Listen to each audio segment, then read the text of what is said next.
Hello, everyone, and welcome to the fight stream.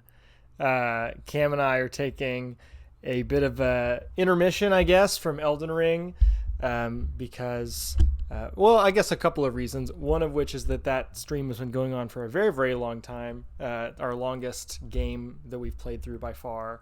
And we're coming up on what I think we would both call a bit of a slog. So it might be nice just to quickly refresh ourselves before jumping back into Elden Ring next week.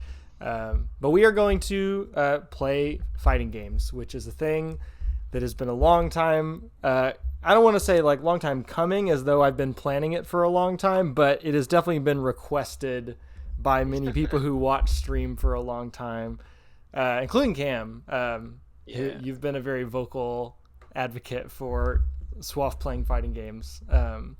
What are your feelings about just the fact that this is happening right now?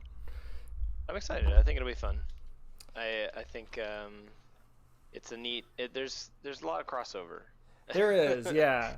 I'd mentioned like I think 2 weeks ago on the Elden Ring stream that I think that in the same way that there is kind of a pipeline from fighting games to Dark Souls, there is a pipeline the other way around, and the skills kind of complement each other.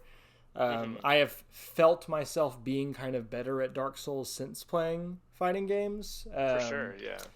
And yeah, the game that I've really latched onto that we're going to play tonight is Street Fighter Third Strike, which is not the first fighting game that I've played by any means. I've kind of been poking around with a couple different ones in the last like 6 months. Started with Soul Calibur 6, then play a little bit of Guilty Gear. And there was the way that my school does clubs, there was a bunch of students who requested a fighting games club this year. And I just, I saw that there was a spot that needed filling, and I volunteered to be the fighting games club guy. And one of my students introduced me to, or let me play around with Street Fighter with him. And so I bought the Street Fighter collection and just kind of poked around in all the games there, and just really clicked with Third Strike. Which interesting to me. Yeah. Because I guess I was surprised, or maybe I shouldn't be that surprised for it to feel so intuitive, and also then to go find it at like the top of a bunch of critics' lists of like the best fighting games of all time. It's this is like Third Strike came out in 1999. Yeah. And kind of marked the end of like fighting games have kind of come and gone and come back. And Third Strike, in a lot of people's like mind, I guess, like it represents sort of the last of the old ones. Like yeah. There's a big gap between Third Strike and Street Fighter 4. I think Street Fighter 4 might have come out in 2006 or something like that. And Third Strike, was that a PlayStation 2 game? And then 4 was on more modern consoles? I'm not sure. Yeah, so 4 was definitely on like 360, like PlayStation 3, yeah. 360. That's a big jump. Yeah. And the only real, like, I don't know, just kind of get like a history of it. As far as I'm aware, I could be getting the times mixed up here, but I think the only real big like fighting game outside of Tekken, which was kind of always doing its own thing, I think that the only real big title between 3 and 4 that really hit and like had the same level of like both competitive stuff and also just sort of depth of play was probably MVC, the Marvel vs. Capcom games, which are great. I played a little bit of them when I was a kid. I remember enjoying them a lot. Yeah, they're so fun, but they're very different from Street Fighter. Yeah, Marvel vs. Capcom are what's referred to as like a rave fighter, so it's like it's a team. It's like you have a team and you're like tagging in and out, and you have to like it's a lot of fun. But after Third Strike, after 99, and after kind of like like things move forward into the aughts, there was a lot of like proprietary crap that came out. Dreamcast, Ted says, that's what Third Strike was on. Crazy. But like there was a bunch of like, here's an X-Men fighting game, and here's a, and there was lots of like experimental attempts, and then I think a lot of people thought that like, oh, what's happening now is that we're moving to 3D. Like we're gonna do 3D, like Soul Calibur, Tekken and stuff. We're seen as sort of like the future, and thus began basically like more or less like the Dark Ages of fighting games, because it was just like a bunch of really crappy Mortal Kombat games that weren't made particularly well. Do you think that the format just kind of works better in 2D?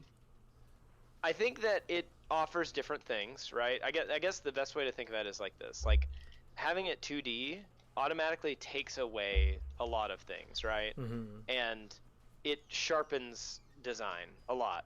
And I don't think that 3D fighting games are bad by any stretch of the imagination, but I think that there's a very, very good reason that the only big one is Tekken.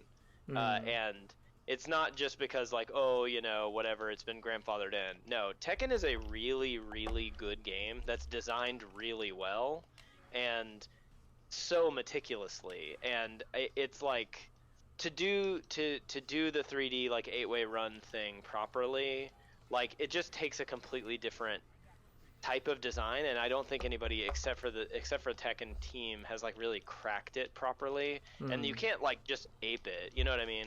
Right. And there are a couple of there's Virtua Fighter, and of course there's Soul Calibur and stuff like that, but I think that both Virtua Fighter and Soul Calibur are kind of just like pretty pale, like on terms of like the depth of play versus Tekken. Like Soul Calibur and Virtua Fighter are both, like Virtua Fighter is a really deep game, but it's kind of like way too much. And then there was like Dead or Alive. All these games kind of came out around. I remember this era. I remember seeing all these in Blockbuster and not playing them. This is when Street Fighter was asleep. Yeah. The genre, I mean, the Street Fighter, the games have always kind of been like they're I don't know, they're the McDonald's. Like I mean, they're great, but like it's the I mean, is it McDonald's or is it the gold standard? It's the gold standard, but like whatever, and the McDonald's at the same time. It can be both. It can be both. But it's the meat and potatoes. It's the it's the game that like it kind of invented fighting games. Yeah, the way and that also we know them, it's like within the culture of the games, like Street Fighter it's important, like that Street Fighter games do well, and that they have a big thing. Yeah. So Street Fighter fell asleep after Third Strike, and there was like only just there were some like Capcom versus games, like Capcom versus SNK came out, I'm pretty sure in like 2001 or something. And of course MVC and stuff like that, but until Street Fighter 4 came out, which I think again was 2006, the genre in general was kind of just like dormant.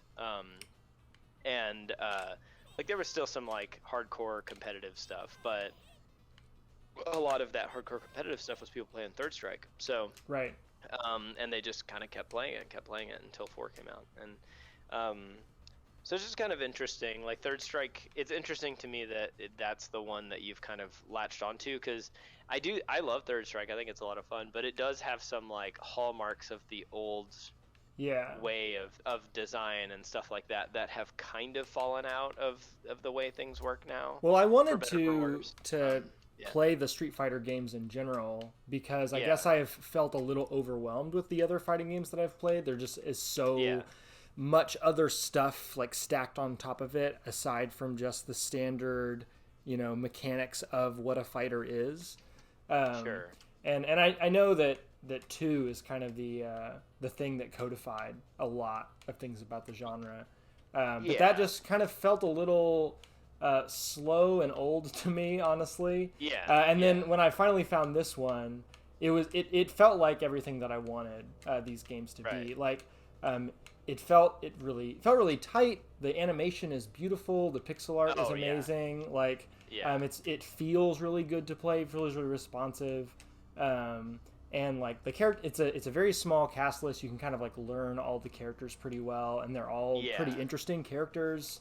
And I have decided to learn Chun-Li, Yes. Because I mean, Good decision. I It's poked like the around best with a lot of character in the characters, game, and yeah, I found when going online that she's considered OP. so. Yeah.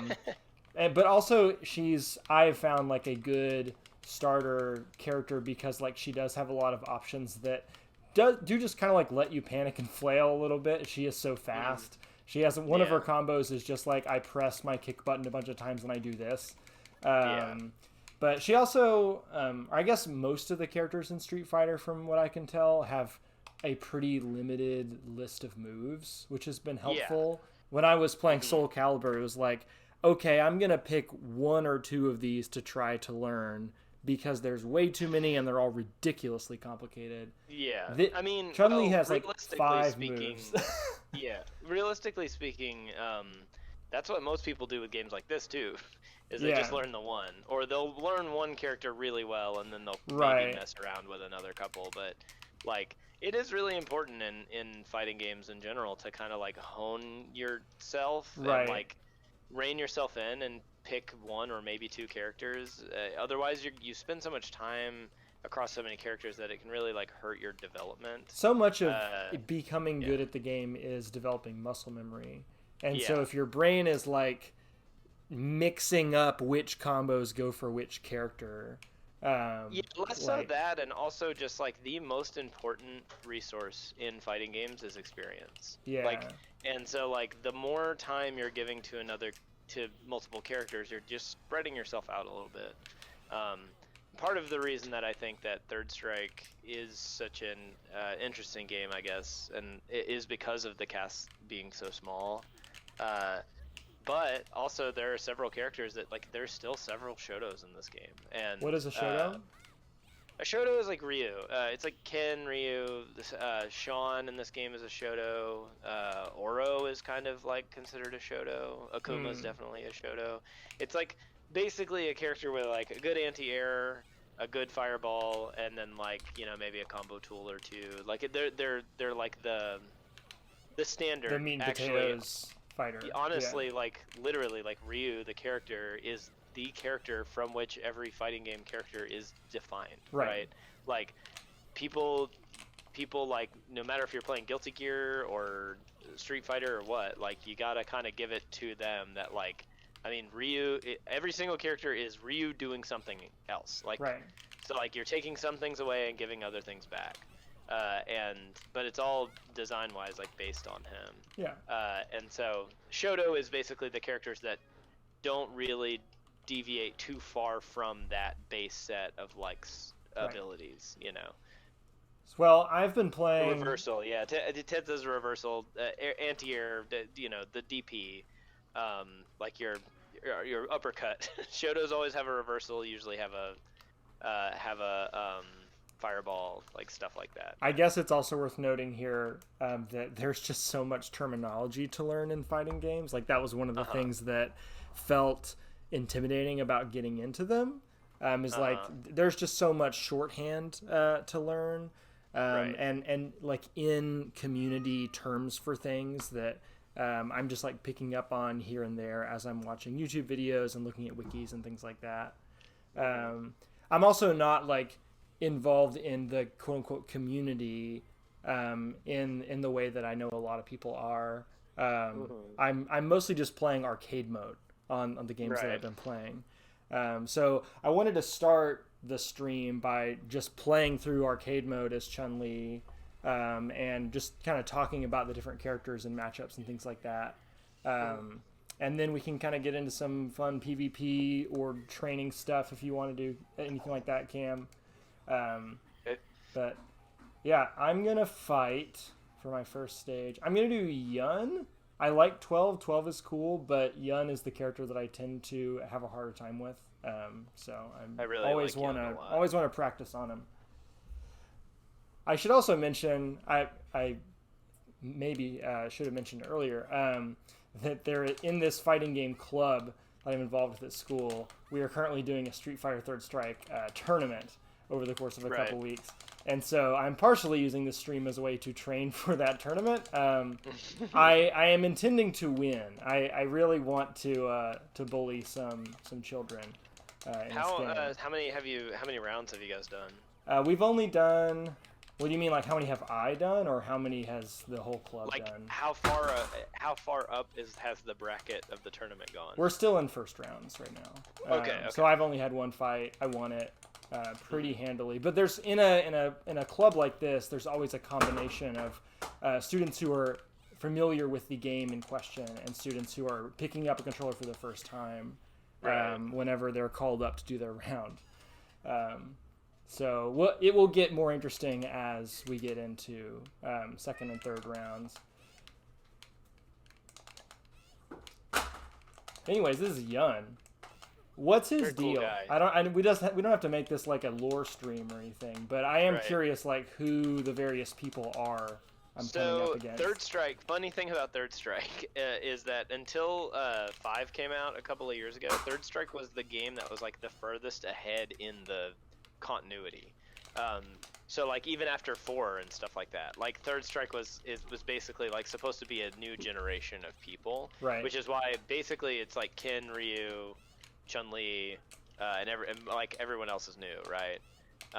It's like people who weren't in 2, I guess, or Alpha. And so like the Yun and Yang are both like basically they're kind of like supposed to be sort of like delinquents that are being trained by like a kung fu master to be like really like they both like showed a lot of potential just in like street fights and stuff. So Right. this like big kung fu master guy called Gin, who actually trained Chun-Li also, is training Yun and Yang both. And Yeah, I could Yun tell that there's is- a relationship there. Like you can see Yeah. like each one in the background of the other's fights. Yeah. This character I'm Yun- fighting now also has like a little compatriot, Necro. Is it his girlfriend who shows up when you beat him? Necro, yes, that is his girlfriend. Yeah. Yeah. You're a Necro fan, right? I think he's cool. Yeah. What is Necro's deal? He was just like he's just like a punk that got like captured and experimented on and turned into like a living rubber man, basically. By the USSR? No, by a like basically like the Illuminati. Okay. It's like the same people who made 12 and made Yeah, they have the same. Gearman and Gil. Or those two have a Yeah. very similar background when you Right, fight them. yeah. I like the subtle world building of, just where you fight characters. Yeah. I think my favorite, like, oh man, that's crazy, on terms of, like, stages, is, like, Oro. There's this, like, decrepit old martial artist guy, and you, like, fight him in front of a cabbage truck. Very good. He's like, I gotta get my cabbage, bro. I don't know. Necro dead. I usually, in the arcade mode, get to somewhere around the middle. I get to, like, round 5 or something for a game over. You said you've beat it, right? So I've beat it when I just continue after game overs. Sure, yeah. But like what I try to challenge myself to do is make it all the way through without getting a game Right. over, and that does Well, not there- really happen usually, or ever. Like, but Gil is like, I mean, he's like this is like a thing in old fighting games, like where the last boss guy is just like unfair. Like, it really it's- is. He he's gets faster, 3 health he bars. hits harder than you. Yeah. Yeah. Here's Alex. I tend to have a bit of a hard time with him as well. So you know what's funny about this game, and Ted mentioned this too, is that like Alex is the main character of Third Yeah. Strike, which is kind of weird. Like he didn't come back again until 5, and he's like this very strange character who's like never really been super good. It's just neat that he's like the main guy, and So, he's just some weird. How is it exactly that a fighting game can have a main character? It's just like who is it's like the character that will be on all the promo art, and usually like the Gotcha. story is kind of focused around them, and stuff like that. In Street Fighter, it's normally Ryu, sometimes Guile, and also a big thing too is like when you read up on the fun thing about Street Fighter is that like there's some kind of like weirdly like episodic storytelling thing that goes on with them because they release like several versions of the game with different characters and stuff. So like you can see in this, there's like Third Strike, New Warriors, or there's like Street Fighter 3, New Challengers. That has been very something, confusing and to then- me, like determining Yeah. what the actual differences are between Yeah. each game. Those have different characters and stuff in them normally, different balancing. What do you think, by the But- way, just randomly, of Yeah. is it Street Fighter 2 Alpha 2 that they have at Token? I don't know. The cabinet that they've got. Yeah. Yeah. Yes. I mean, I think Alpha is a lot of fun. I've never. Yeah. Alpha is its own thing. Alpha is technically like the third game, but it's just called Alpha. I've definitely It's been like- looking for opportunities to play some of these on cabinets. Yeah. That's the only one I've been able to. Do you want to hear a really funny story about Street Fighter Alpha, specifically at Token? Sure. So I used to go to Token a lot. It's just kind of run around with a group of people that went there a lot, right? And one of the things that was like that I would do there was like I was like the guy who played fighting games, right? Mm.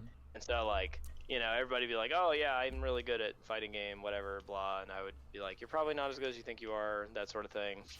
And then usually end up beating them or whatever, right? So one time this guy, they invited, one of the people that I was there with had invited one of his friends who was like, oh, I'm like a Street Fighter guy. I love Street Fighter, Okay. right? And I would like to play against you because, you know, my friend told me that you like to play Street Fighter. So this dude drives in from like Maryville or something and is like, hey, we're gonna like play Street Fighter. You know, I would like to play Street Fighter. And at the time they had a cabinet for 2, they had Third Strike there, and they had Alpha. And so I was like, you know, you can pick whichever one. Like you can, you know, we'll play whichever one you want to play. And he picked Alpha, and I beat him in a set. Like I went 3-0 in a set with him. And the guy like shook my hand and left. In He shame? left. He just left. I mean, I don't know. They thought that he was gonna like hang out all night, and he just left. So I hope that guy's doing okay wherever he is. Okay, I'm now fighting Oro. I'm in round 4, Yeah. which is a big difficulty spike I find in the arcade mode. I think that, you know, the arcade... I found some people online talking about how they struggle with arcade because it's just, like, tuned really high. And that has kind of been my experience with it. Like, I have a decent hit rate with folks online, even when I'm playing against somewhat experienced people. Like, I was surprised to beat you a couple times we were playing last night, Cam. But I guess the arcade CPUs just behave differently than real people. Like, that you can't really predict them because so much of it is RNG, right? Well, it's actually the opposite. The reason that arcade modes on these old games is such a pain is because they do input reading. Oh, gotcha. Yeah, so they they know the move you have input and can like specifically choose to counter it. That sucks. Yeah. Yep, that's how these old games all went. Yeah. I mean, even the new ones do it too, but like it's not nearly as egregious. It tends to kind of like stick out when you're playing a newer game now and you're playing like Survival in Street Fighter 5 or something, and you find like a really obvious input read, and you're like, oh man, like. But yeah, it's just because like, and also in a game like this too, like especially for a new player, sometimes you're like, you don't even know exactly what you're inputting. Right. And, you know, Like- sometimes you're misinputting something, but they know exactly what you're inputting. Yeah. Like you might have been trying to get some other move, but you're getting Fireball because of how you've moved your stick, and you don't even know you're about to get Fireball, but they do. You know. Yeah, I mentioned earlier that so much of it is muscle memory, and I find that the stage that I'm at right now with Street Fighter, I've kind of... It's almost a coin flip as to whether or not I feel like I am, you know, executing the exact moves that I want to execute because I do have the muscle memory and I can kind of do it somewhat effortlessly.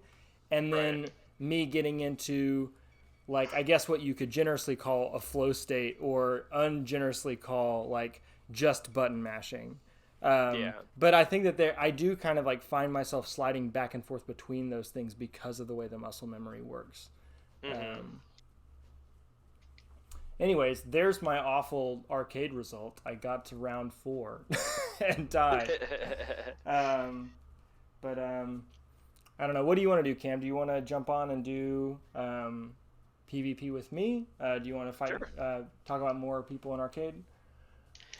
It's up to you. If you want to try to run through arcade again, you can. We can talk some more, or we can just jump in and get some matches. It don't matter to me. It is only 8:30, so I think I may run through it one more time just to see some other characters. Sure. Let's see. So last time I did, who was the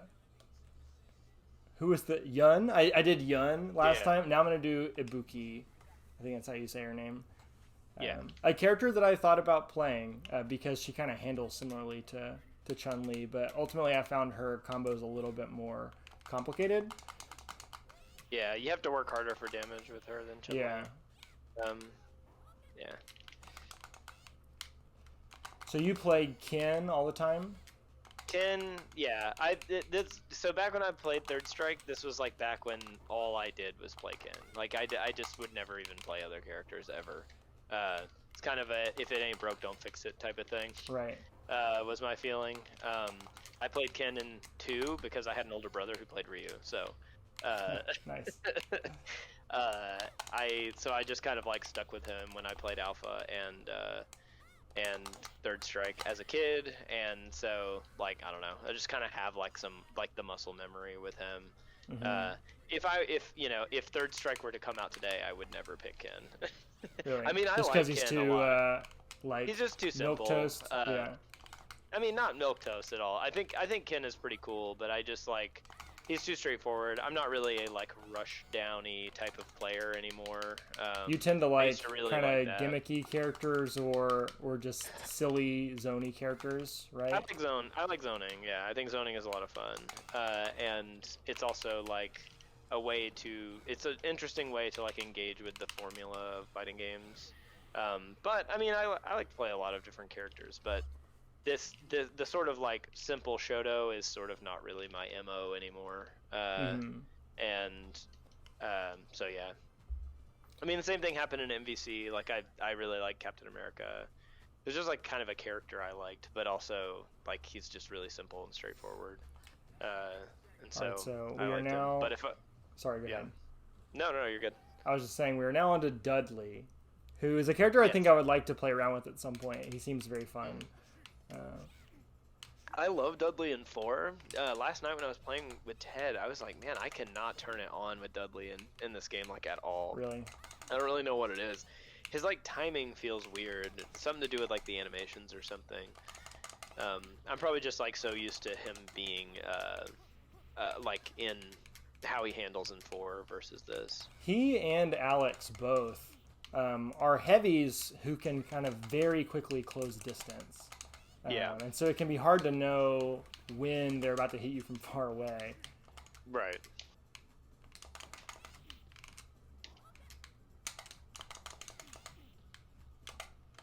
Man, the one move that I really struggle to get off regularly is the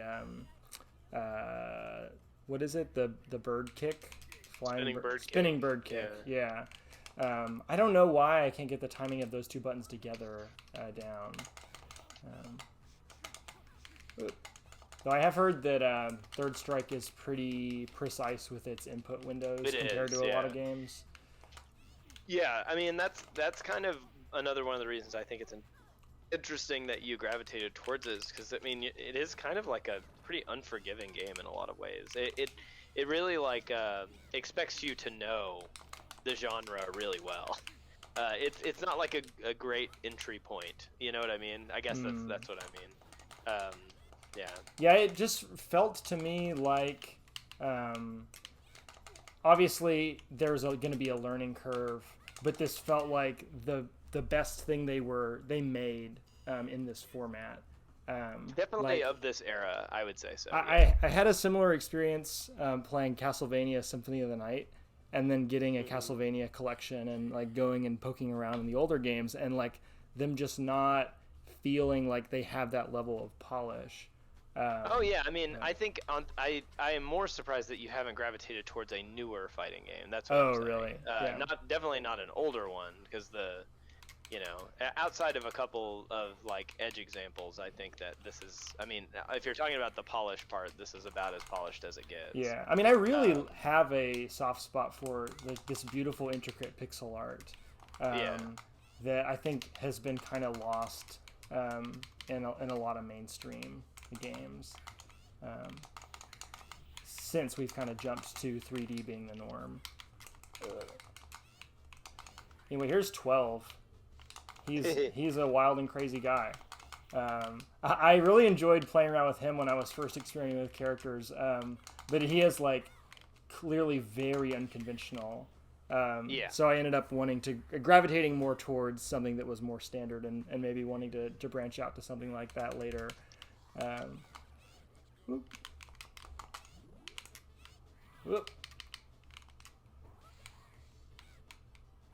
By the way, feel free to give notes on anything that you feel like I am I can't doing see too stream, much. Remember? Oh, you're not watching stream. Sorry. Yeah, I can't be in the call and watch the stream at the same time. Gotcha. Well, because the Twitch app is stupid. Ornstein is here. Hello. Hey, Ted what's says, up? Cam picked up Honda around the same time I picked up Chun-Li in the middle of 5. Yeah. Ted also says charge moves are hard, but if you persistent because charge characters are fun. Who's the charge character? Yeah. Chun-Li. Well, Chun-Li has a charge move. Yeah, one charge move. I wish that parrying wasn't in this game, and I would probably play Remy, honestly. But yeah, parrying is maybe weird. I just pay him in general. I don't. Yeah. I have not gotten parrying down. Nor do I feel like I really. I'm not particularly incentivized to, at least not where I'm at right now with the game.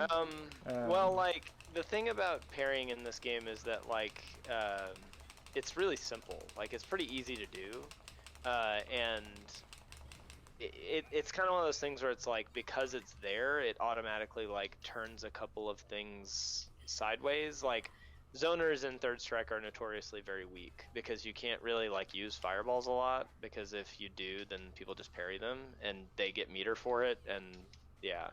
So like you don't really want to. Part of the reason that I never played Remy in this game was because, or like even going back to it, is because like he is a zoner, which I like, but he is, you can just parry his fireballs all day and it doesn't matter. And so yeah, I don't know. It's by virtue of it existing, it does things to like the design, if that makes sense. Right. I mean, it makes playing against veteran players online very difficult because they can parry, almost anything I do if they want to. Also, like probably like the most notorious like esports moment of all time, maybe has to do with parrying and Third Strike, and specifically Chun-Li's Super 2. Yeah, the big old Daigo parry, man, it's so cool. So I've seen the video of that, and I've like read the short Wikipedia page about it, but. Do you have a longer version of that story that is worth telling? I mean, it's just if you go watch it, like if you just Google Daigo parry and go watch it, then like you'll get it. Yeah. I think that's part of what makes it so great, is that like you don't even really need to understand the game. It's so intuitively impressive, yeah. Yeah, like also the crowd just like pops so hard when it happens that like you can tell like this is a big deal like when it's happening, Yeah. It's really cool. It's also really sweet that like Daigo still plays fighting games. He's still like very, very good. Oh, and wow. so does Justin Wong, the guy that was playing Chun-Li in that. So I'm fighting Makoto now, who I think I might have fought the first time. I forget. But I like Makoto. Another character that I would like to play around with once I feel like I am competent enough with Chun-Li to mess around with other characters.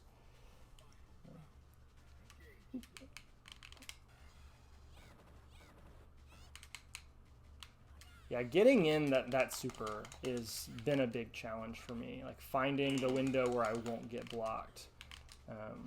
Because there are some characters where it's a little bit easier to tell where to put it. Like you get some iframes at the beginning of it, so if somebody throws a Hadoken, you can kind of like beam through it. But otherwise, it's just kind of a matter of guessing whether or not your opponent happens to be blocking.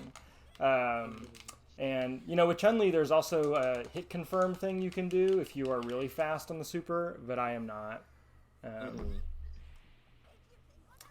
Well, I game overed again. Wow. Makoto got me. So yeah, let's jump to PvP stuff. I'll make a lobby, and anybody who is my friend on Switch and wants to join that lobby is welcome to. Wait, I'll head that way. I need to go here.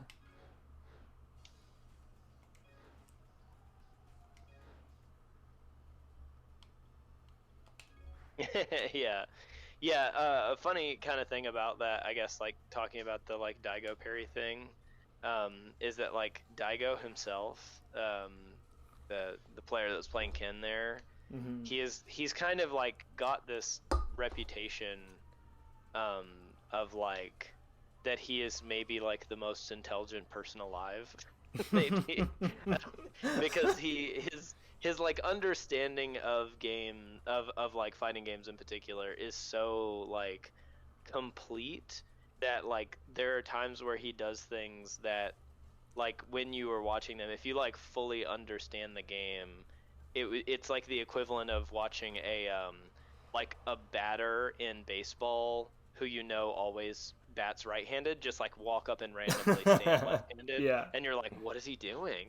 You know what I mean? Like, or a pitcher just like changing hands or something. Right. But Ted was mentioning like like recently there was a thing where Daigo was doing something, everyone was like, what is he doing? And it ended up being very smart. Yeah, he basically ended up like intentionally getting himself hurt by a move in order to like wear it out quicker so that he could get out of a combo that was trying to get set. It was insane. Man. It's like you would never think to do that. 4D like, chess. Yeah, exactly. Yeah. So it's interesting that, I mean, that was the parry, like the big Evo thing was when he was like much younger. And another kind of fun thing about fighting games is there are people who can like continue to do it and remain competitive into their like late 30s. And Daigo is getting up there, but he's still got the juice.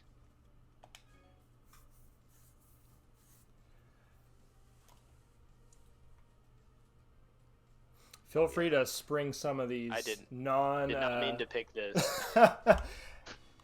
I am curious to just play around with some of the stuff.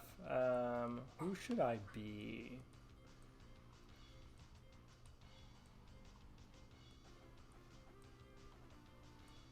I guess I will just be Chun again in this.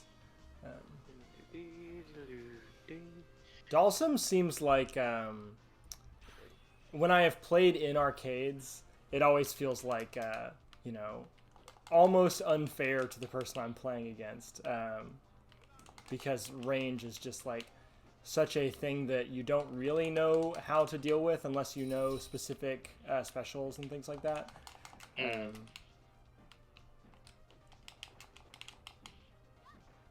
Which game is this? Is this 2 Turbo? This is like it's 2 Turbo, yeah.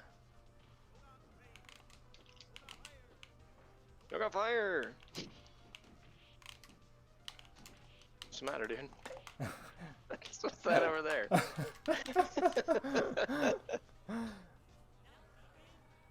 I love Dalsum. I like this stage we're on right now.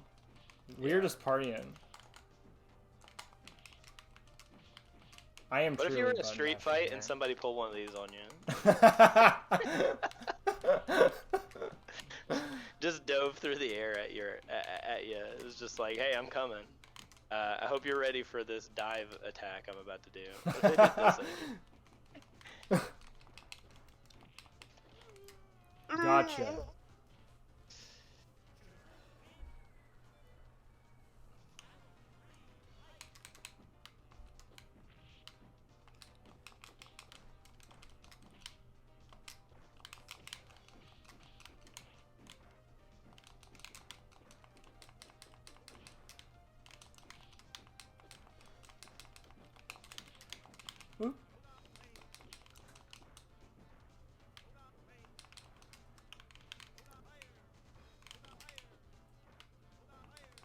Ooh.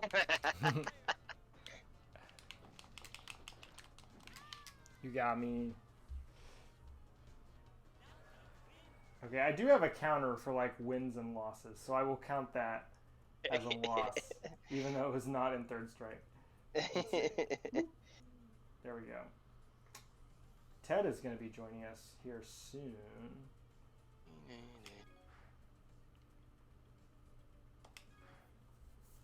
Third strike.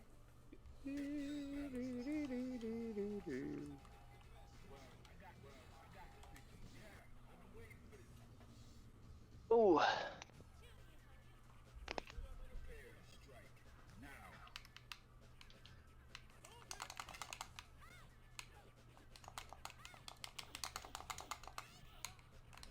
Whoop.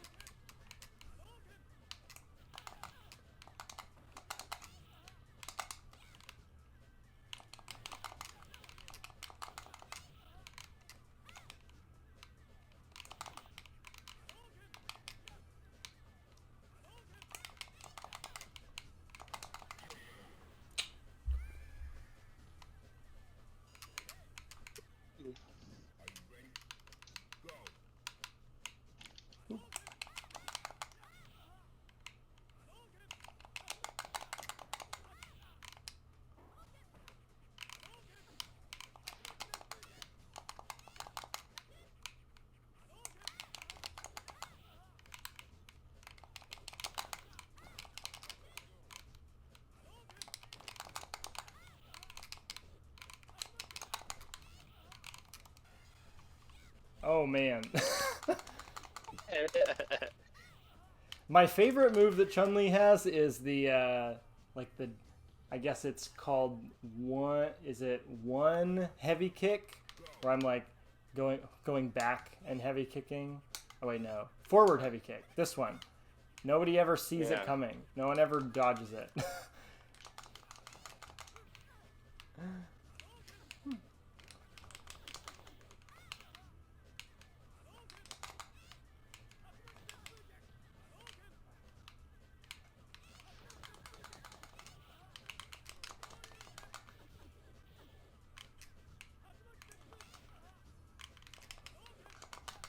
Whoop.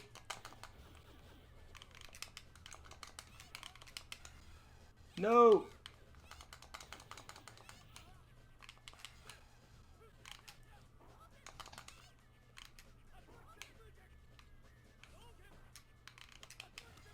Did I get you? Oh, no, I didn't.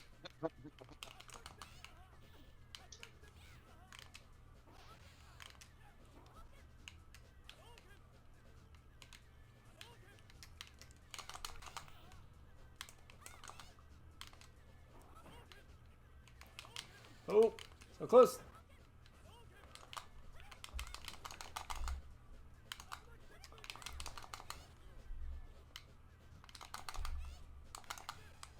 Oh no! So close. Tantalizingly close to a W.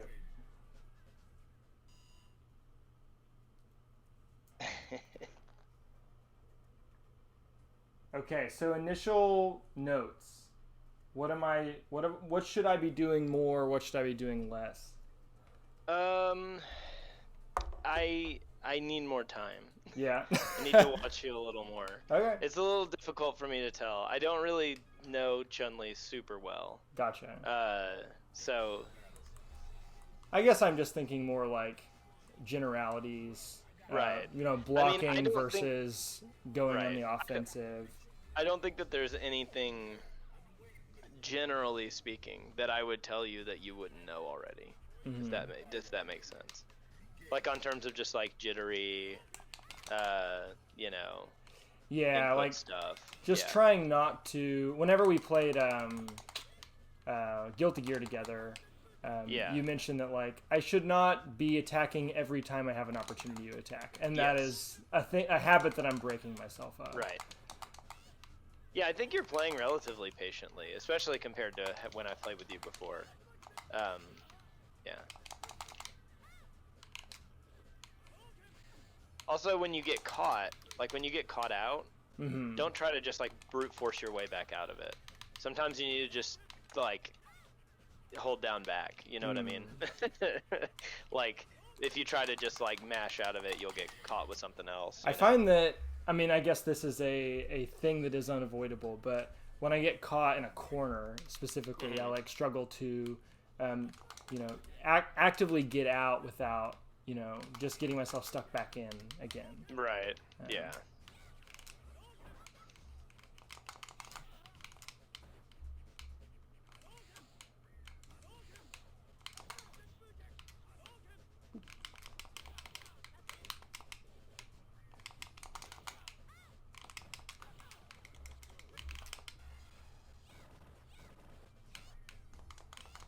Ooh.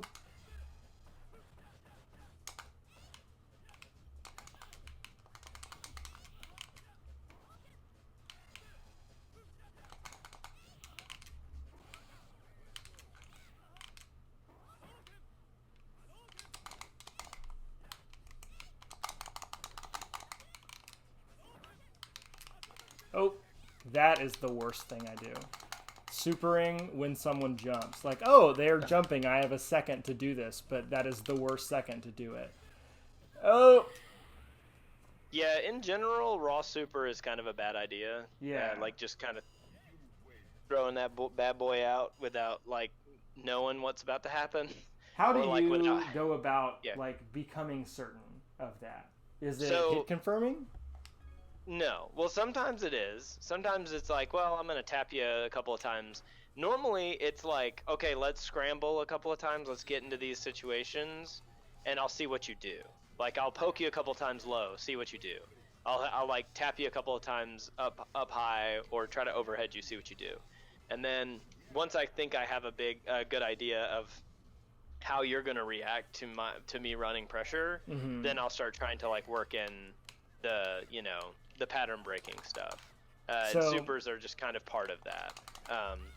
But a really good way to start out thinking about where you can throw your super, where you're going to be safe, is just wait until someone's swinging at you. Yeah. And just like use it as a reversal. Yeah. Would you say that it is easier to beat me now that you have fought me several times than the first time because you weren't as sure what I was going to do? Yes. Definitely. Ooh. So just for research, not like to get better at fighting you specifically, but so that I can be better in this tournament that I have coming up. What are like my obvious tells that I like overuse that people will read me doing? Well, like you tend to kind of run patterns. Like you do backup fireball. You jump in heavy, you know, crouch heavy, like you do that. Yeah. Like just a empty jump forward, because you're trying to get that jump in heavy. Yeah. And so it's like, yeah, sometimes you want to like dash in, and sometimes you want to use like other moves to get in, and instead of just jumping. Jumping is very, very, very unsafe in Street Fighter. I don't know why I have an impulse to jump. I think everybody kind of does. I mean, it's just a holdover from every like video game where jumping is the way that you beat. You move fast. You move forward quickly. It looks like flashy. You get different moves while you're in the air. Yeah.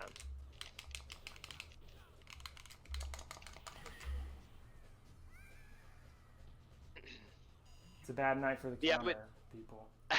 I would be working on like a little bit of like variability, but that's I mean, I think that you're otherwise like you're playing patient, you're looking for your openings and stuff like that. It's just that I think that maybe sometimes once you get your openings, you don't really know what to do with them. Right. Yeah, I think when the front burner thing is like being able to execute all the things, it then becomes hard to also be thinking very strategically about like, well, how often have I done that recently? Yeah. And what would I do to mix it up? Yeah, it can be tough, especially too because like Chun-Li is not necessarily like gonna be doing a ton of conditioning herself. Like, I'm a very conditiony player, personally, and luckily Ken is just such a like wide character that I can do that with him, even though it's not really like his strength. but like Chun-Li isn't really typically like setting the pace of the match. You're typically playing kind of what is referred to as passively, like where you're reacting to what the opponent is doing. So it can be a little more tricky to kind of force the opponent to do something that you want them to do, because you're kind of like you're the one that is playing more passive normally.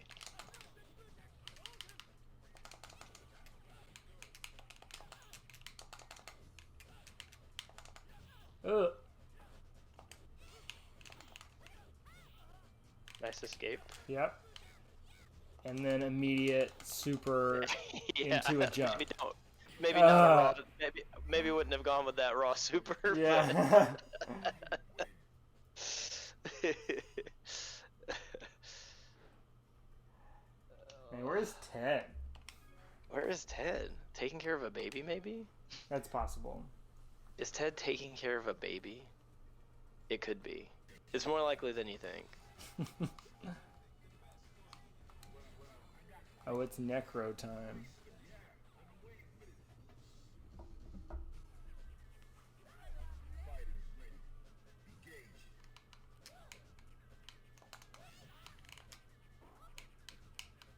This is apparently one of the worst matchups in the game. Really? So I've heard. For you? Yeah. For me, yeah. I wouldn't say that I tend to steamroll necros that I fight in the arcade, at least. I don't know if I fought enough actually online to be able to say.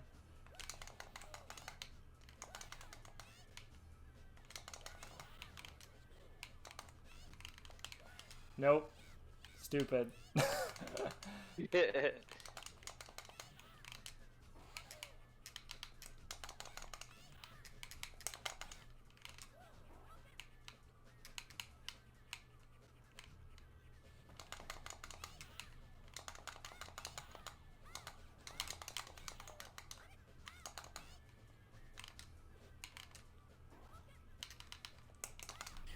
Gotcha. Been a minute since I've won a round.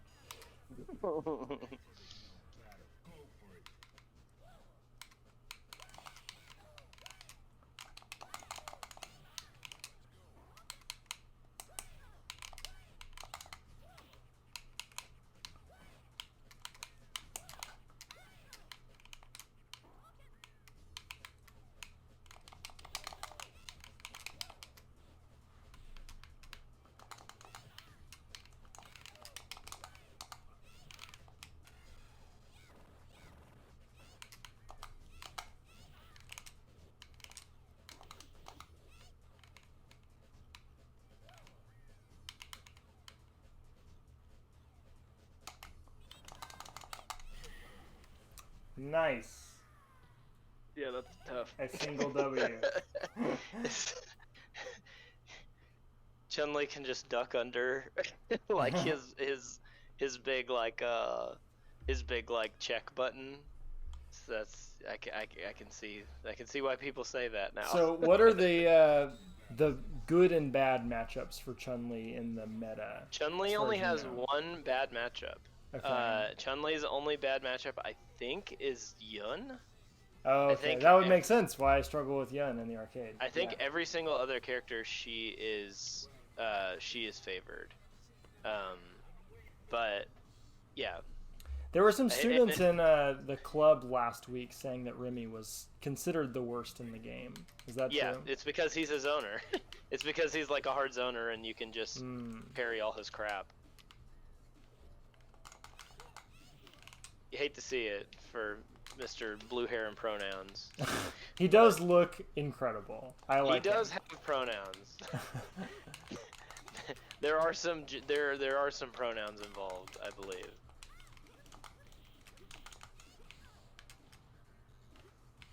Remy's a funny character because they were like, what if we just made Guile worse? How would everybody feel about that?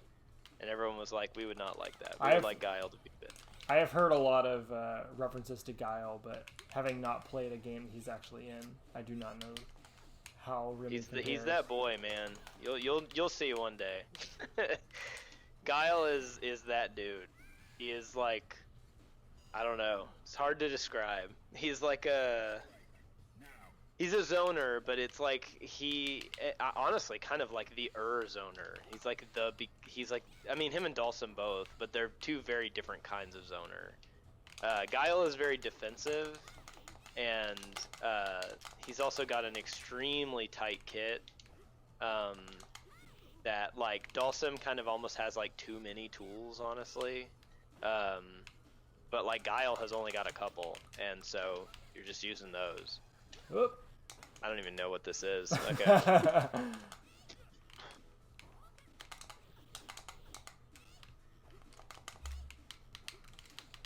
You're down and back, turtle. That's Hello. true. How's it going, Ted? I just stepped into that fireball. My fireball made me step into your fireball.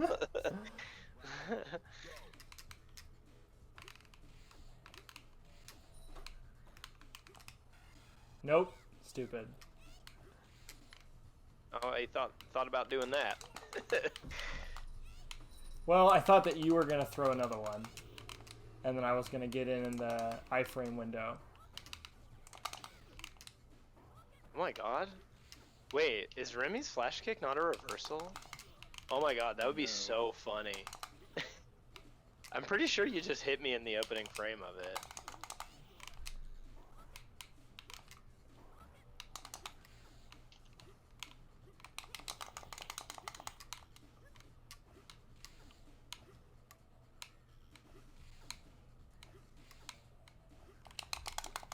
Oh no! No! Behold the power. Walk backward and throw fireball. Yeah, I'm pretty sure you caught me on the opening frame of my flash kick just now, which would be very, very, very funny if that was the case. Okay, let's watch. Are you spectating? Yeah, I'm gonna spectate with you and Ted. Okay. Let's see Ted's Q. You. Ted's going Oro. Oh, he's so going I don't Oro. care.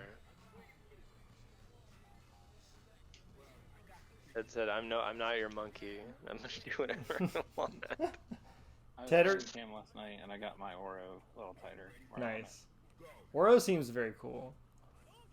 He is cool.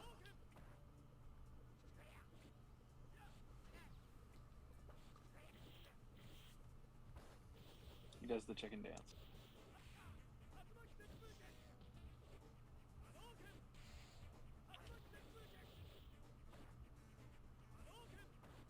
I like green Oro a lot. He came out of his cabbage truck.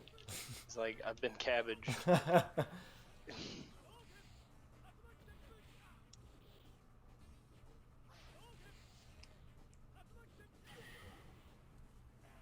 That's Mark Slipper.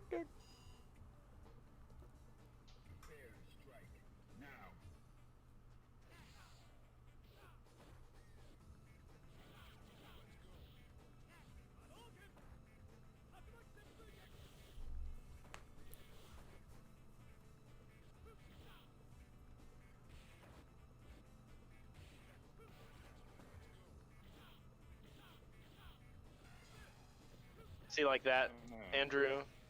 I waited to see that he was throwing out a button, and then I hit my super. Yeah, he was in the middle of kind of an offensive Yeah. string of attacks.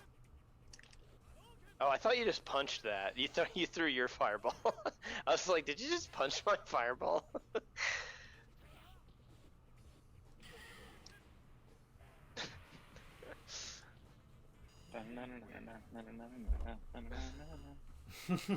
And says, when in doubt, wake up, fierce Shoryuken. Alright, go ahead and ready for this Swaff. I'm gonna back out and Okay. let y'all get one.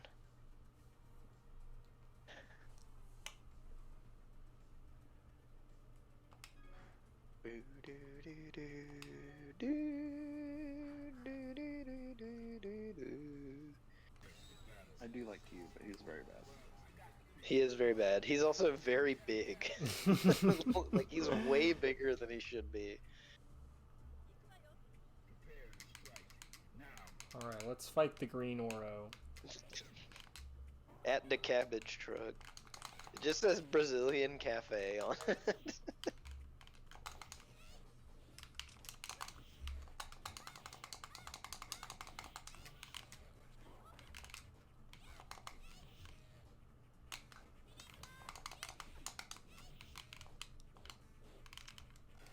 Nope. Thought I might get when he was landing. I guess that's always the dream when I throw it out, is that they will land just as I hit them. Yeah. But I need to be further away if that's going to happen. You're hitting the buttons and being like, I'm hoping to God you run straight into this.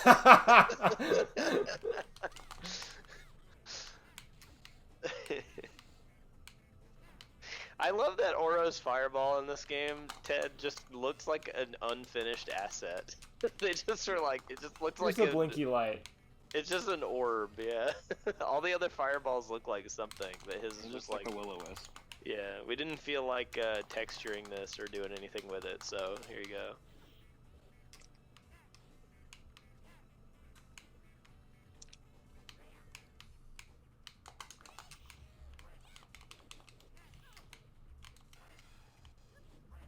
Going Tengu mode.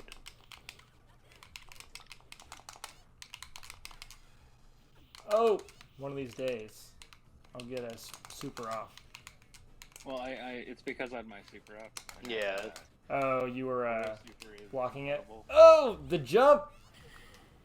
My worst habit. I must break this habit.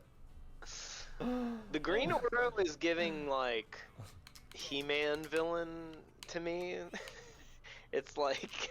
He looks to me like if Shrek was in Dragon Ball Z. I'm getting also some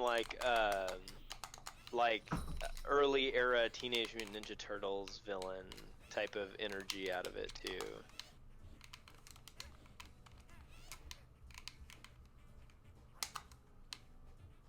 I don't know what it is about Oro, but his little legs just bother me. I don't like seeing them. I don't like seeing how tough they look.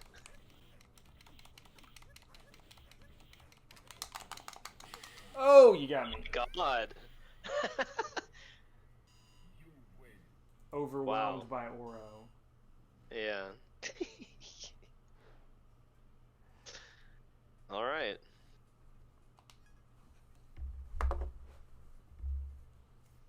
Oh wait. Ted.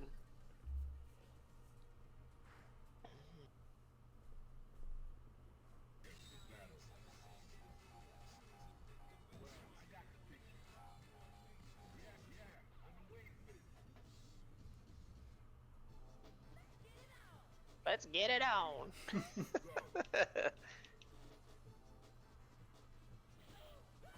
Silver Necro is very cool.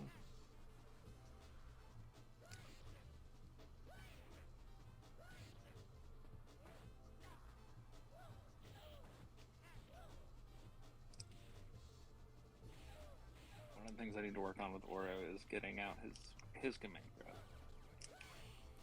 Yeah, I'm not great with grabbing either. But I'm also rarely that close to other characters. Well, Oro has a command grab, which is a better. So, command grab is like you kind of step forward and grab? No, command grab is like a special that's a grab. Mm. They have better.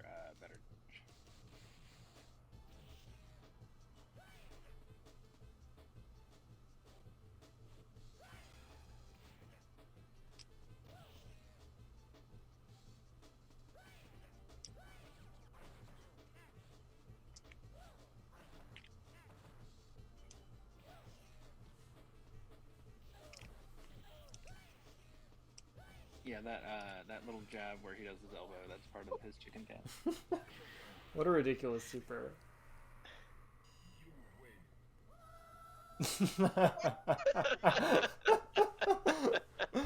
Amazing. Oh.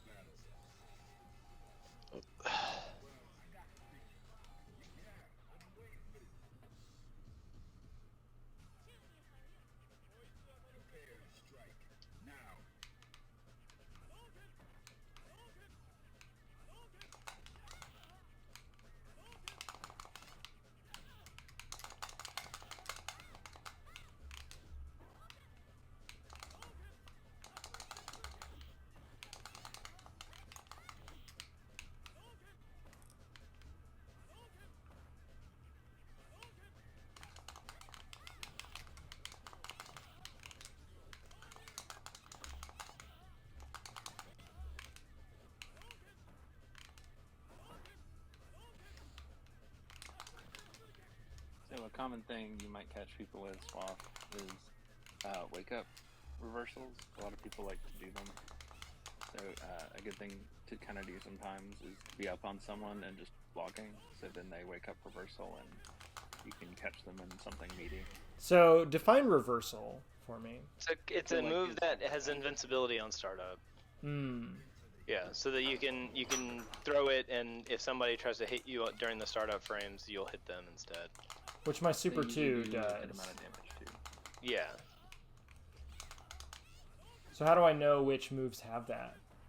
I mean, you just need to know. I don't know. You'd look it up. Like there are some moves that are kind of like notoriously reversals, like the Dragon Punch and shit like that. But like a lot of supers are gonna work as reversals, stuff like that. Usually it's like a chunky anti-air is a reversal, or lots of chunky anti-airs are reversals. Nope. My God, Chun-Li's so fast.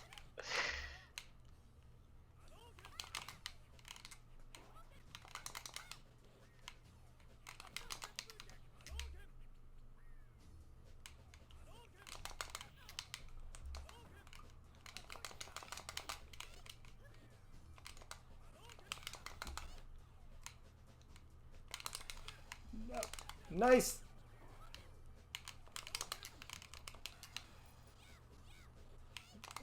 Oh man. Oh, final round. Okay. I thought that was the end.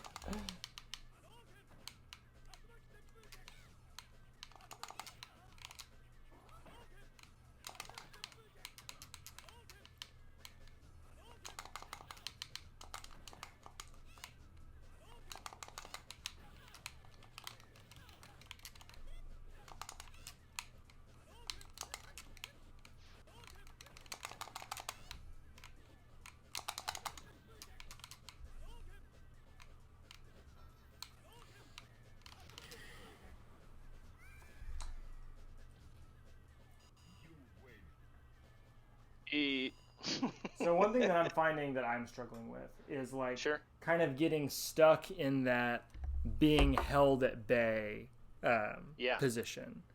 Like getting out of there and staying out of there. Like getting pushed out and kept out. Yeah. Yeah. I mean, again, I would work on trying to implement more dashing into your kind of play. But you can't dash through a Hadoken. No. But you can block and then dash and then block and then dash. And that would save you from, jumping so much. Right. Stuff like that. Which jumping has its place, don't get me wrong, but you just kind of need to mix them up. Right. If that makes sense. Or if also, I can get good at parrying and then dashing. That's true. Yeah, so like parry the Hadoken, then dash. Parry, then dash. Yeah. And Hadokens are really easy to parry. They're very slow.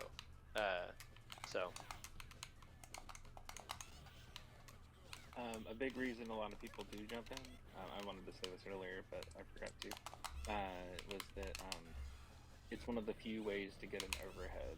Like, people have overheads, but jumping in is always going to be an overhead, so it's a good way. Like, when I'm ducking like that, it's a good way. Like, if I'm not paying attention, you can jump in and hit me. Yeah. And overhead Swaff just means it's a move that will hit you even if you're blocking. From above. If you are also crouching. Yeah. Crouching blocking is a very safe position generally, and overhead are usually very slow. So that's why they're like like I do it a lot, especially on Aura, who is a charge character, because it also charges my moves. So you're charging your moves, yeah. A big thing though is like, though down back is like a safe position, there's also usually not a ton you can get out of that position. It's sort of like it's like sort of a passive spot unless you're Guile. And then if you're playing Guile and you're down backing, it's menacing. Yeah. So it's kind of a paper rock scissors thing. Which basically fighting games are just like extremely convoluted sets of paper rock scissors occurring over and over and over really quickly. Right. Yeah.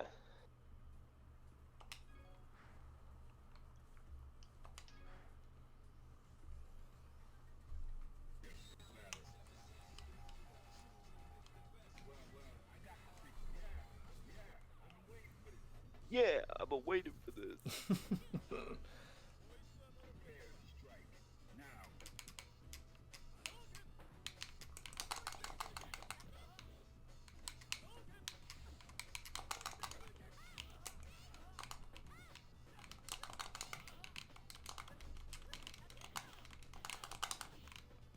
like when we were talking about conditioning earlier, a common thing to do is to poke low, and that way you're seeing what they'll do, and then if they just are always talking low, then you can do an overhead end. So that's what we talked about when we're talking. Yeah.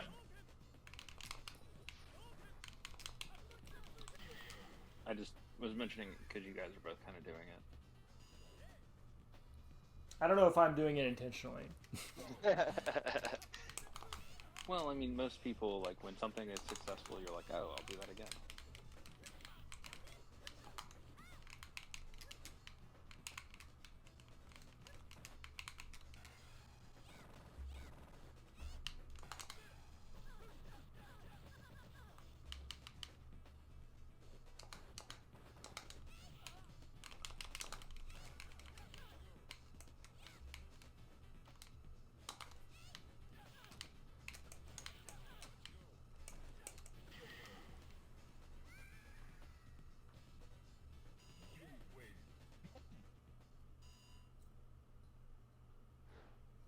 It's very funny because that's Ken and Alex's stage, and there's graffiti of Ken and Alex's names in the stage. Right. So it's like before you get to them at their stage, they're just like writing their own name on the wall.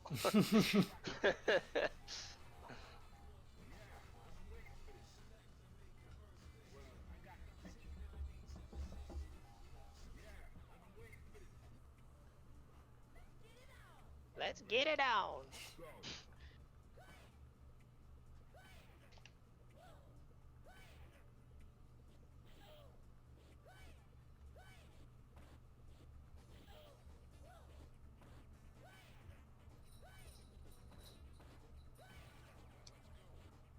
It's cool that he has the Dive, Dawson dive. Yeah.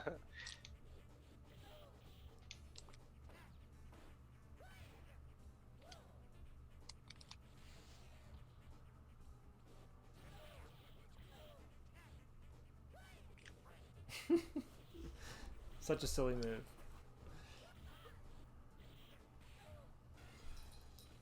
Rip.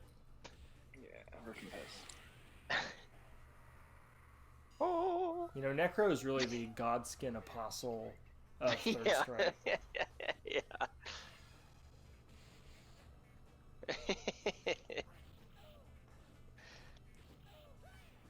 So, Ted, what is going on with your special here? Like, those rocks, do they just prevent you from being hit with an overhead, or do they prevent you from being hit with anything? They create secondary hits after I attack. So like with your super, the reason it reversed your super was because it just created a bunch of hits, which stuffed your super. So it not only will double the attacks you're doing, but retaliate against the attacks I'm doing. Yes. Yeah. So it just creates a very safe. It makes a lot of moves that would normally not be safe moves to do safer. Yeah. It lets me act like an idiot, basically.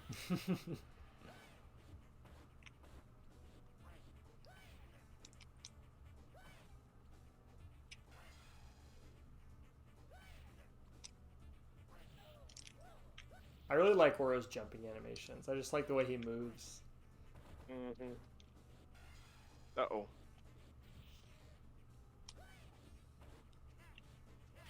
Nice.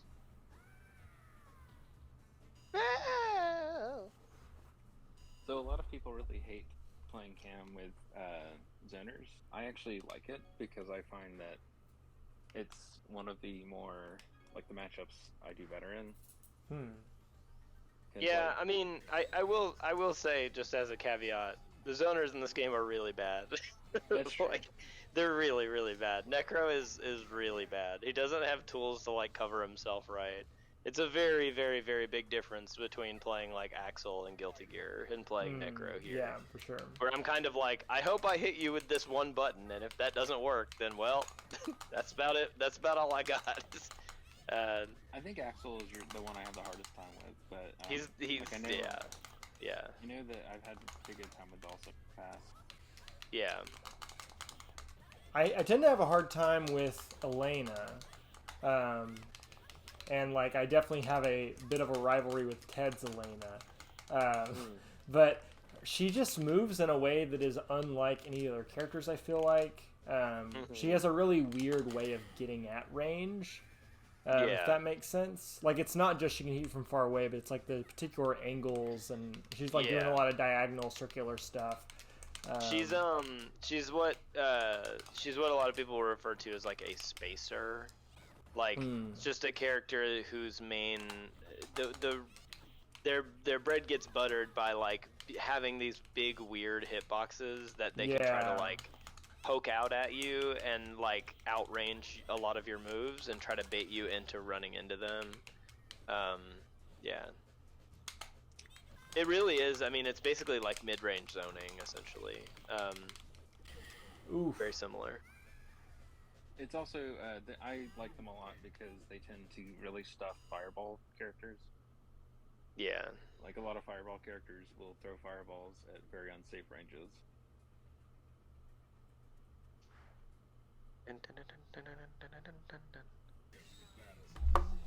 Oh, I don't know if you saw it earlier, Swafford, but I was saying that playing fighting games actually brought me back to trying out music again, because I'd done it in the past and kind of struggled to like make progress. But like the idea of like labbing and like redefining what progress is something that like I'd struggled with music before, and so I was thinking about it and I was like, I should try to learn another instrument. But it was actually funny because Patrick Gill, like one of the guys from Polygon that make videos with Brian David Gilbert. Yeah, I've seen a couple of his video essays. Video recently where he basically said the same thing. He was like, a lot of the he was like, to me it's like learning an instrument almost. Well, I mean, it's very similar to that Jacob Geller video essay about Sekiro, getting him back into playing the piano, right? Yeah. Just the way in which video games kind of function similarly to musical instruments, in that you're being asked to learn like inputs and how and when to execute them in order to achieve some level of mastery over it, right? And yeah, I mean, we've talked about it a lot with Dark Souls. We're like just thinking about improvement as being the end goal, as opposed to mastery being the end goal. That is kind of how I have just been able to like make peace with the fact that I'm not the best at fighting games, but it's like still enjoying becoming better at them. That's the thing that you have to get that. Like, if you don't, you're just going to be unhappy playing them. Like, if you can do that, it's like most of the way of you enjoying them or finding them engaging, I think. But like, that's a hard like mindset to cultivate. Absolutely. Yourself. Like, yeah. You kind of have to want to. Yeah, you have to make the mindset shift before engaging with the thing, I think. Yeah, I mean, it's also like the thing we've talked about with video games in general being kind of like more or less geared around making you feel good and cool all the time. Yeah. And so like a game that does not like offer you that directly out of the gate is seen, I think you're kind of conditioned to see that as like an affront, I think, a lot of times. Yeah. And so I feel like that's what makes a lot of people bounce off of fighting games and like from games and stuff too. It's very similar. Right.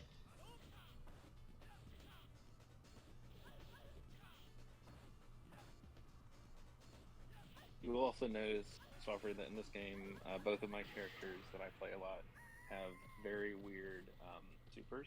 Like, hers is a heal. And, it's a really good idea, yeah. Well, I mean, I do not particularly do great with like you, I struggle to find places to put in my supers, but having it be something else like that is nice. Also, Yeah, just sort of a utility thing. In Guilty Gear, it's actually like my main character. I use it as a reversal because that game has very few reversals. I think after this match, I might try to switch controllers and see. Right now, I'm using a GameCube controller that I just bought today, but I might be more like fluid with the Pro controller, even though there are ways in which this is better. Well, if it's something probably just familiarity, honestly. Yeah.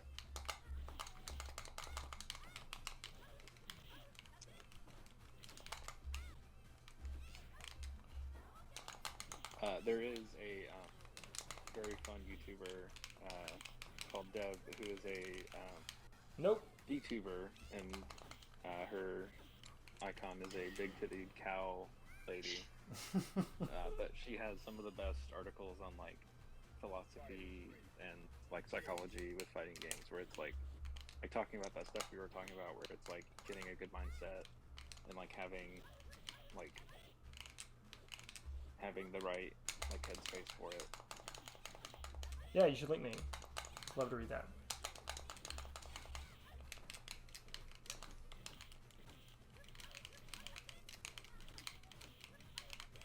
I will also say one of the reasons I do like flit around with a bunch of characters is because I like being able to mix people up like that, because I do struggle sometimes to not just walk into things, as Cam can attest. Yeah. So like, mixed up. Oh yeah, I am switching controllers. Let's see.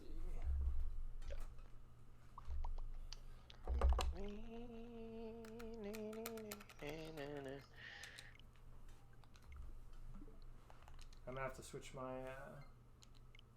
control scheme back too. Ugh. That was part of what was taking me a minute. I was trying to get my stick set up, and it was being frustrating, so I just gave up. Oh, did I delete the lobby for you guys, or are you already in the lobby? We're in. Yeah. I got disconnected somehow. You should be able to just rejoin. Yeah, I'm back. Like if you go look for friends lobbies or whatever.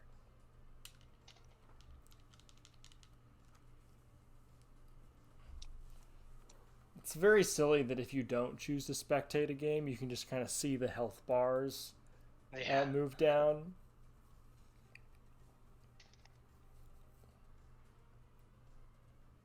Oh.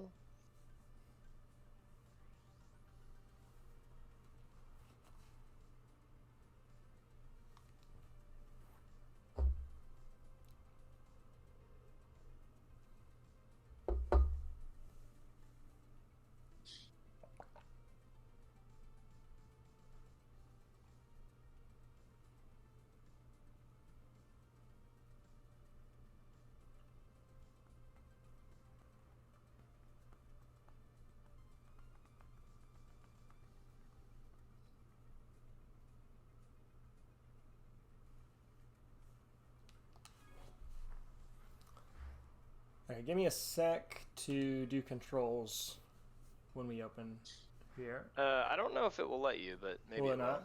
I might have to go out into training for a sec if it won't. I wonder why it is that the like menu song of like the lobby in this is like is Vega. It's like Vega's theme song. Oh no, I cannot. Whoops. Yeah, usually that's the case.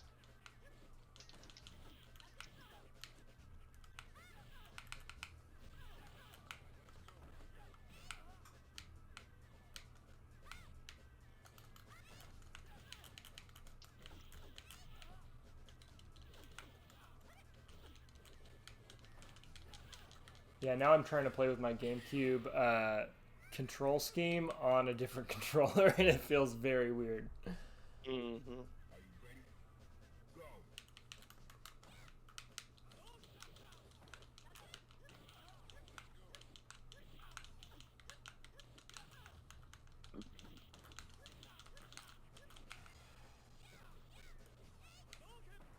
You like kick me in my butt while I was flying smacked you away. real quick.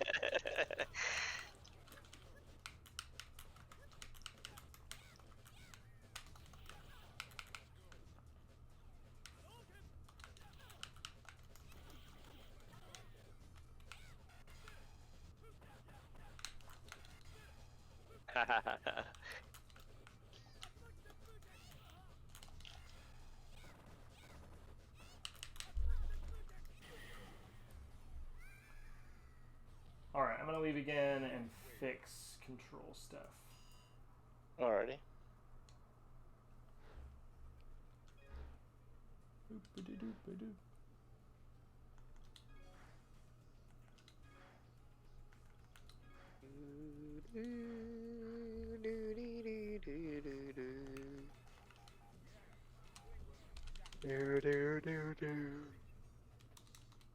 Ugh.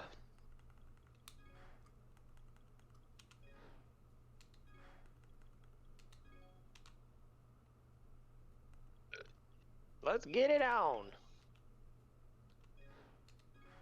Actually, can't remember what Necro's like little intro scene is because I'm always up in the air, and then Yeah. your little lady runs away.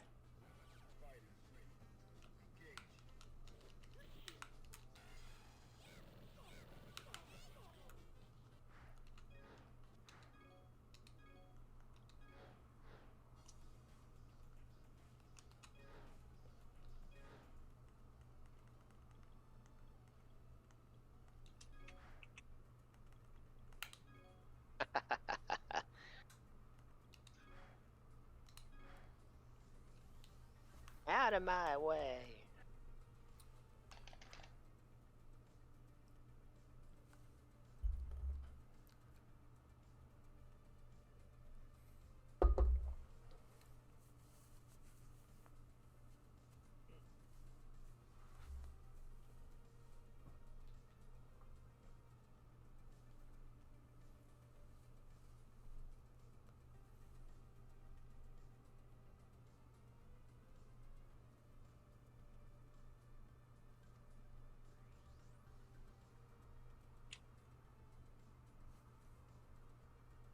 Very bad position for Necro.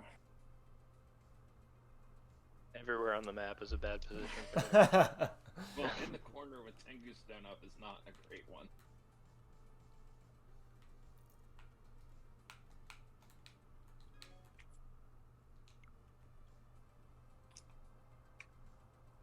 Oh, I don't think we went into it. Swaffer, do you know why Oreo has his hand bound up? I do not. Oh wait, no, I do. It's that he has tied it himself to make it more fair for his opponent. Is that right? Yes. And then in 5, he's holding a turtle. Like, he has a turtle Good. that he holds.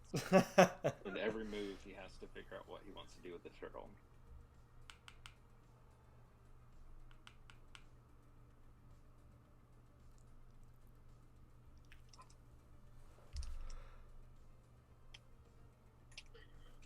There you go. Oh. It's like dabbing on the haters, but you're saying on the haters. Singing on him. Do either of y'all use taunts much at all? No. Not really. Because in these games In there Smash, are yes. mechanical benefits to it. Yeah. I think Vega has a taunt that takes those masks on and off, right? Or something. I don't know. Claw.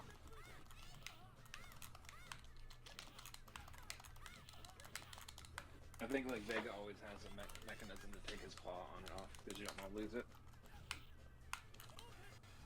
Oh, I got Cam with a super. It can happen.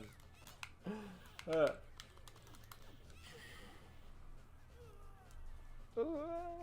was gonna say there are people who want you to jump to use their super. Like in 5, Balrog, his super goes across the map. So Oh, if really? you jump, you can catch them with it.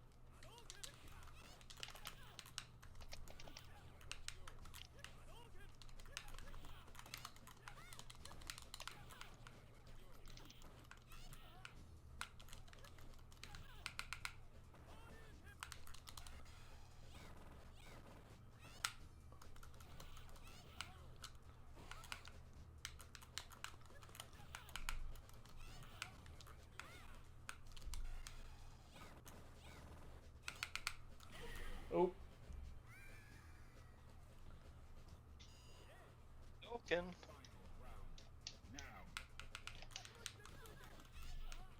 So the way that you can add like the yellow EX power to a move is like by hitting another kick or punch button at the same time. Right. And like, when would you suggest doing it? I mean, you would need to look up like the properties that change about the move, right? Like it depends on what you want. Like when I do the, like my regular fireball, it's only one hit, but if I do the EX version, it's 2 hits. So like sometimes if I'm like, you know, jousting with someone who is also throwing a lot of fireballs, I want to throw in an EX fireball to like eat theirs, you know what I mean? I think spinning bird kick, at least in most games, I think that's a move you EX because it doesn't fly across the screen, but it does hit them a bunch. So like I do it in 5 to like get a bunch of hits off. Yeah, or if you're in the corner, EX spinning bird kick normally does like a ton of like you can juggle really hard with it. Yeah. I'll let you guys take one. I'm gonna run to the bathroom real quick.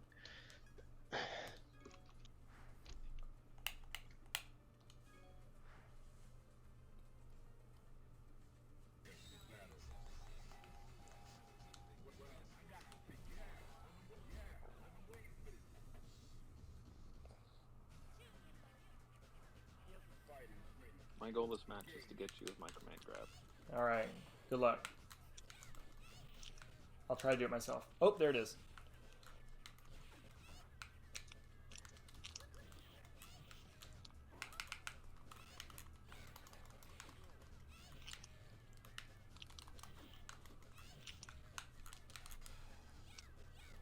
Oh man, I just like ghosted in front of you.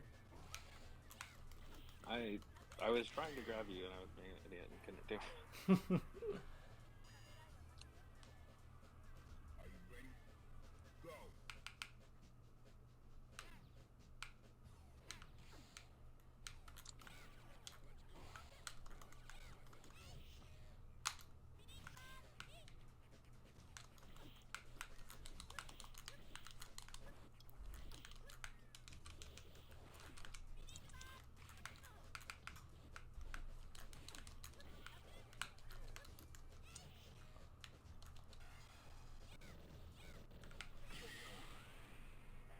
A W.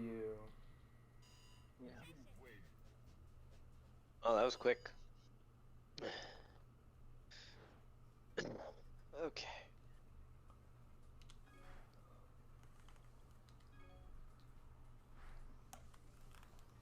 Should probably just do a couple more. Sure. We're getting close to 10. Whatever. Are you wanting to try and hit some randoms, or are you good with just this? Well, it's a bummer that you can't watch while I do randoms. An idea for another day would be us like streaming in the same like me being with you. Yeah. Yeah. That's a good idea. Whoa. Whoop.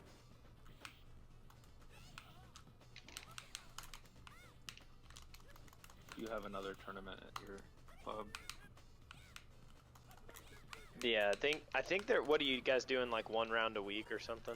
We're just doing as many matches as we can get through in a week, and we're just changing games every time we finish a tournament. So we've done a Smash tournament, we've done a Strive tournament, and now we're on the Third Strike. When the person who won Strive, who did they play? They played. It was Potemkin.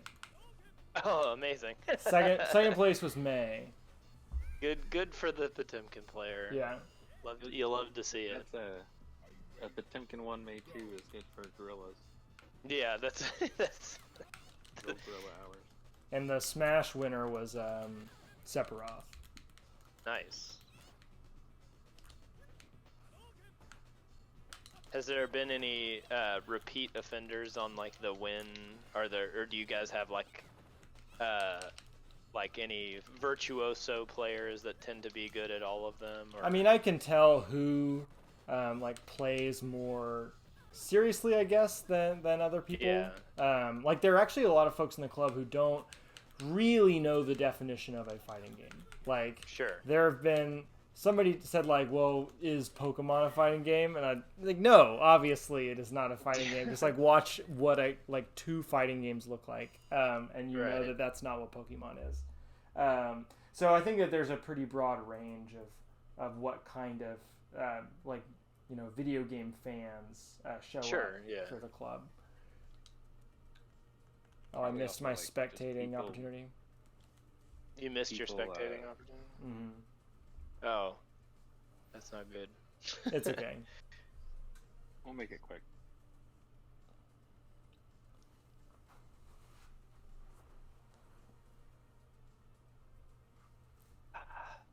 There's a lot of folks in the club who really like the JoJo fighting game. I imagine we may end up playing that after Strive. I was actually going to mention, what are they called? Kuwasari games? I don't know what So that is. gay. Soge? Kusoge, games yeah. I think that's a Soge. I don't know. What is the I mean, difference? So Kusoge is it means it's a word that means poop game, but not poop. Stream friendly poop game, right? In Japanese, and it is kind of a weird like term of endearment though. That's referring to games that aren't particularly balanced well or have like really wonky mechanics, but they are really fun to play regardless. They're So typically played as like people go and play them between like yeah, you play them between sets or something, or they'll have like a tournament of it set up somewhere. A lot of those like a lot of like weird obscure fighting games kind of fall into that category. I don't know about the JoJo game. Kind of like have made it a point in my life at this point not to know to just not know as much about JoJo as I possibly can. Yeah, for sure. I feel you. The game is ugly as sin. I don't know. so is King of Fighters, and apparently it's pretty good. I just don't care about JoJo, man. I just don't care. And everybody who likes it is really annoying. So what would y'all say your favorite fighting games are? I really like Strive a lot. Like, I think Strive is really good. It's made really well. It's always fun. The character list is fun. It's pretty tightly balanced. And it's like a combination of like extremely high skill ceiling, but also it has a lot of really good tools for beginners in it. I think Strive is great. Obviously, I'm always going to kind of have like a soft spot for Smash. Before this, I probably would have said, or before Strive, I probably would have said Street Fighter 4. Yeah, I like 4 a lot too, yeah. It just I also has really bad netcode. Yeah, that's true. Hopefully 6 is good. I also really like Marvel vs. Capcom. Like 2 and 3 are both great, and I would also are those on shout out Switch? Capcom vs. I don't know if they are or not. I know they're on PlayStation 4 though. Okay. MVC 2 has this kind of like sprite art, Swaff. Oh, cool. So, yeah.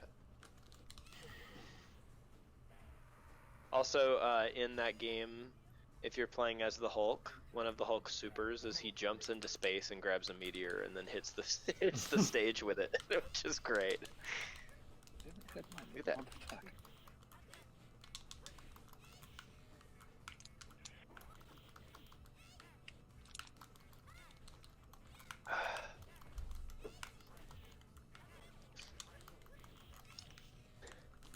Also, another really like fun thing about MVC is both 2 and 3 both released before the big like Marvel superhero boom in movies. Right. And so a lot of it is very like by today's metrics extremely off the wall weird picks of characters that you're like, wait, who is this? Oh, interesting.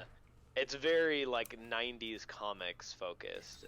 So you get characters like Spiral and like Marrow and stuff like that are in it, which are characters that like nobody that haven't been in a comic in like 15 years or something. Yeah.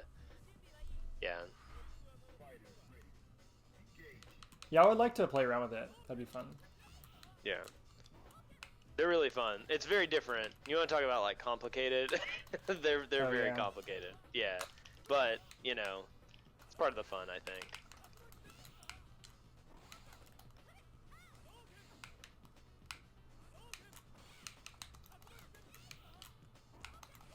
They were one of the first fighting games I really played because I used to always see them in arcades and or the second one, and Yeah, that's where I the played Marvel characters.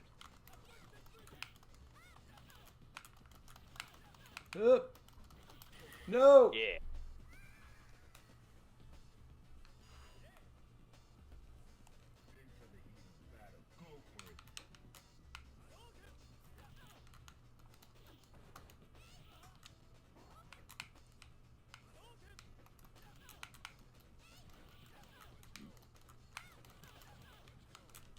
Nope.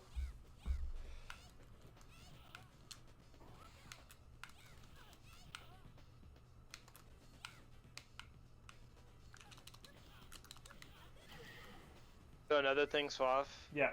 is basically every time you get hard knockdown, like every time I knock you down, every single time, when you stand up, you do that like double kick thing. Yeah. And so all I gotta do is like wait it out, and then I can kick you in the head again. Noted.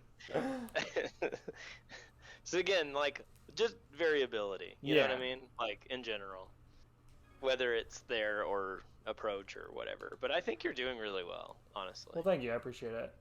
Yeah. I appreciate your like willingness to keep giving me feedback as I'm asking for advice throughout the process, because it is such a process. So I try to do it as much as I can, but I also like I don't want to like talk out of line and tell you something you shouldn't be doing when I don't know the character. So I'm like trying to be careful and not be like, oh, you should just do X, Y, Z when I think that's the right thing. Yeah, Instead, I'm just trying to tell you the things that I know aren't working. You've been transparent about like when I've asked for advice on what to do, saying like, well, that's a thing that you would ask a Chun-Li player. Right. Yeah. Chun-Li has never been my bag. I think she's really cool. I think she's extremely sick. Looks cool.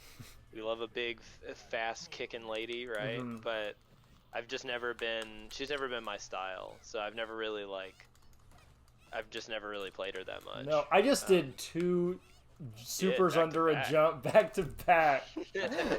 I deserve to lose this round. you might not though. Swaff, what is the stupid thing? Like, plays worst round of of Third Strike ever, asked to leave the board.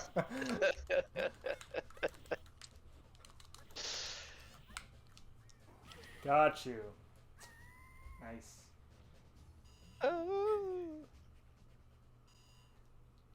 Okay, well, 5 wins, 15 losses. I'm gonna say that I won 25% of my matches tonight. Not the worst. Not the worst. I will update people next week on how I do in the tournament if I get to play. I would this love week. to hear about it. Yeah. I don't know if it'll circle back around to me or not. We'll just have to see on time. But I hope people have enjoyed this brief detour from our trek through the lands between. I think the plan is to do another fight stream after we fight Melania. So look forward to more fights of some sort. Maybe Third Strike, maybe something else. Maybe something else. We shall see. Maybe we'll do Guilty Gear. Who knows? I would love if we could do Guilty Gear. Honestly, if we could do anything on the PlayStation, would be great. Even if we want to pick up a game and try it, I don't care. It would be nice to be able to play on a stick. For sure. Yeah. Yeah. All right. Well, that'll do it. Thanks for being on, Ted. This has been fun. Yeah. Good games, everybody. Good games. It's also good to have like a couple people. At once. If it's just 2 people, it can get really dull. So. Yeah. For like sure. like to switch it up, get some spice. I agree. Maybe if we do this again at some point, we should open the 4th slot up to randos online and see what happens. Oh God, you're really asking the monkey's paw to crawl. I don't know if you really want that. All right. Anyway, everybody have a good night. Yep. Yeah. Good night. Bye. See you guys.